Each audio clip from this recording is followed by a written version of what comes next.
Sir ఇప్పుడు breast implant సర్జరీకి ముందు తర్వాత ఎలాంటి జాగ్రత్తలు తీసుకోవాలి patient? Like any other surgery breast implants కూడా ఒక నార్మల్ సర్జరీ లాగే తీసుకోవాలమ్మా. కాకపోతే ఏంటంటే ఇంప్లాంట్ పెట్టాం కాబట్టి ఇంప్లాంట్స్కి ఎలాంటి జాగ్రత్తలు అయితే తీసుకుంటామో, అంటే వూండ్ ఇన్ఫెక్ట్ కాకూడదు మనకి, అలాంటి జాగ్రత్తలే తీసుకుంటాం. ప్రెషర్ ఎక్కువ పడకూడదు. So we suggest certain modalities of precautions to patients, అంటే custom made patient wise patient బ్రెస్ట్కి సపోర్ట్ ఇవ్వడం కానివ్వండి, వూండ్ కేర్ తీసుకోవడం కానివ్వండి. సో రెగ్యులర్ సర్జరీకి ఎలాంటి ప్రికాషన్స్ చెప్తామో అలాంటివి చెప్తాము. స్పెసిఫిక్గా బ్రెస్ట్ ఇంప్లాంట్స్ కంటూ ఇట్లా ప్రోటోకాల్ తీసుకోవాలన్నది ఏమి ఉండదు. కాకపోతే ఏంటంటే సర్జరీ చేసేటప్పుడే జాగ్రత్తగా బ్లడ్ అవి కలెక్ట్ కాకుండా, ఎందుకంటే డ్రైన్ పెట్టలేము ఇంప్లాంట్ కేసెస్లో. సో అలా చూసుకొని జాగ్రత్తలు తీసుకుంటాం కాబట్టి కాంప్లికేషన్ రేట్ కూడా తక్కువ ఉంటుంది.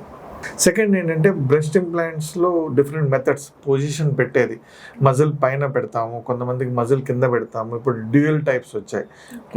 సగం ఇంప్లాంట్ మజిల్ ప్లేన్ పైన, సగం ఇంప్లాంట్ మజిల్ ప్లేన్ కింద పెడతాం. సో చేసే ప్రొసీజర్ని బట్టి కూడా there are different types of complications which will face it.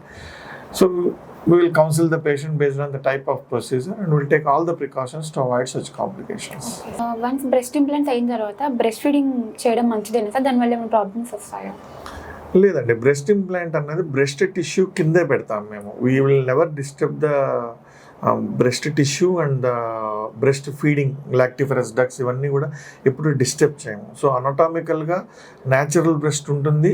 Implant అనేది ఆ టిష్యూ కింద పెడతాం కాబట్టి patient can marry, can have kids, she can breast feed, everything physiological damage అయితే ఏమీ జరగదు. So she can breast feed.